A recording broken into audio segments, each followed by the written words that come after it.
ماهم او د زمزم وړوکی بکی. زمزم یو ډېر وړوکی او ښکلی کلی و چې د جنت په شان په زړه راښکونکي دره کې پروت و. هر لور ته رنګارنګ ګلان، شنې زرغونې غونډۍ او د لرګیو کوچنۍ جونګړې وې چې د درې ته لا ډېر حسن او ښکلا وربخلې وه. په همدې کلي کې ماهم اوسېده. هغه یوه اته کلنه ښکلې ماشومه وه چې په سترګو کې یې معصومیت او پر مخ یې تل یوه خوږه موسکا وه. ماهم له خپلې مور سره ژوند کاوه.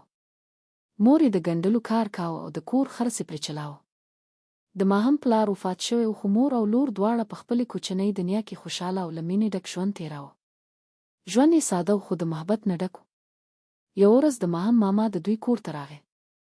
د هغه په لاس کې د سپین رنګ یو کوچنی د بکرۍ بچی و. هغه دومره ښکلی و چې د ماهم سترګې له خوشحالۍ وځلېدې. ماما په موسکا وویل: دا ستا لپاره دی زما خوږې ګوډۍ. ماهم ډېره خوشحاله شو. هغې د بکرۍ بچی په غېږ کې ونیو او نوم یې پرې زمزم کېښود. له هماغې ورځې ماهم او زمزم د یو بل خوږ ملګري شول. ماهم به سهار وختي پاڅېده، زمزم به یې مینځه خواړه به یې ورکول او بیا به یې له ځان سره د درې د ګلونو منځ ته ګرځاوه. زمزم هم له ماهم پرته یوه شېبه نه شو پاتې کېدی. زمزم به هېڅکله له ماهم پرته نه پاتې کېده. کله چې ماهم به له ښوونځي کور ته راتله، زمزم به په منډه د هغې هرکلي ته ورتلو. دواړه به یو ځای لوبې کولې، خندل به یې او د دې ښکلې درې په منځ کې به یې خپله کوچنۍ دنیا په مینه آباده ساتله. وخت تېرېده او زمزم اوس لوی شوی و، خو د ماهم لپاره مینه هېڅ هم کمه شوې نه وه.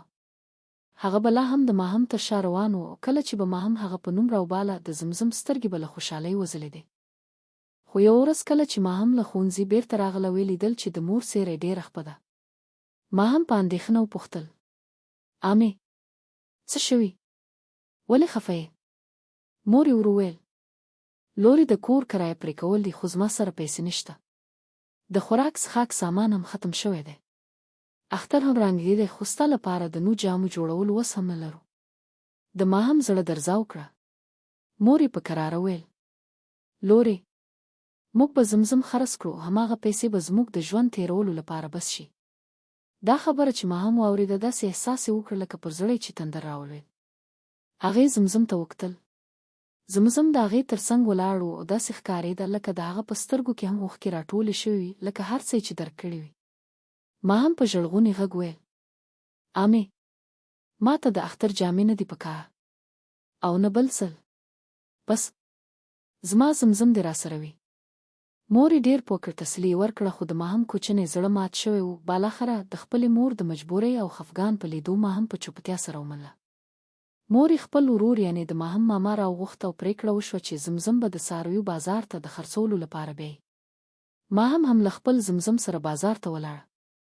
په بازار کې ډېر ښکلی شور او زوږ و، رنګارنګ څاروي، د خلکو ګڼې ګوڼې او د اختر د تیاریو خوشحالي هرې خواته ښکاره وه.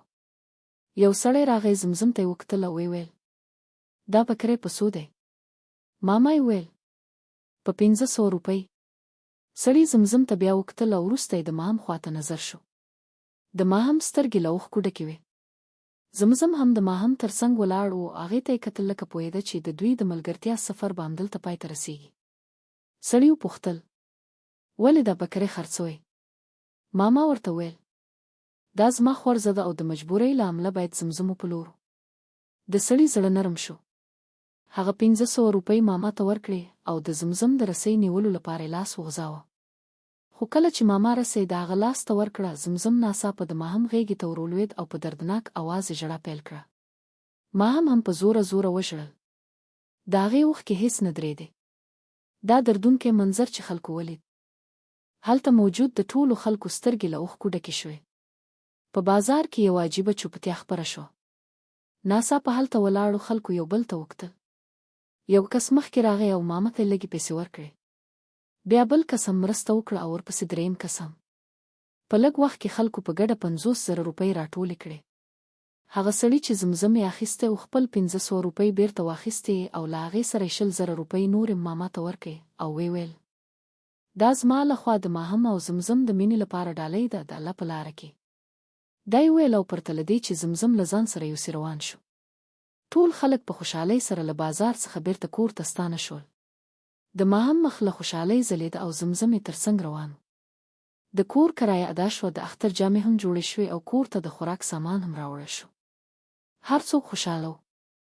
یوه شپه کله چې ما هم او مور یې دواړه پر بستره پرتې وې، مور یې د حضرت عیسی علیه السلام او حضرت شزهیجت علیه السلام د قربانۍ کیسه ورته وکړه. ما هم په خاموشۍ سره کیسه اورېده. کله چې کیسه پای ته ورسېده، د هغې سترګې له اوښکو ډکې شوې. کله چې ما هم واورېدل چې حضرت اسماعیل علیه السلام د خپل پلار خوب د الله حق مباله او په خوښۍ قبول کړ، نو د هغې له سترګو اوښکې روانې شوې. هغې په ژړا وویل. ما هم په ژړغوني غږ وویل: امې، زما زمزم ما ته ډېر ګران دی، خو زه هم چمتو یم چې هغه د الله په لاره کې قرباني کړم. مور یې ما هم په غېږ کې ونیول او ورته وویل: زما لورې، ستا زړه ډېر لوی دی. الله به تا ته د دواړو جهانونو خوشحالۍ درکړي. ته او زمزم به په جنت کې بیا خامخا سره یوځای شئ او بیا به هیڅکله له یو بله جدا نه شئ. هغه شپه د ماهم اوښکې په خاموشۍ سره په بالښت کې جذبېدې، خو د ماهم په زړه کې سکون و او د هغې په سترګو کې یوه نوې ځلا پیدا شوې وه، د مینې، قربانۍ او پر الله د باور ځلا. که دا کیسه مو خوښه شوه نو خپل نظر حتماً شریک کړئ او موږ ته ووایاست چې تاسو نورې د کوم ډول کیسې اورېدل غواړئ.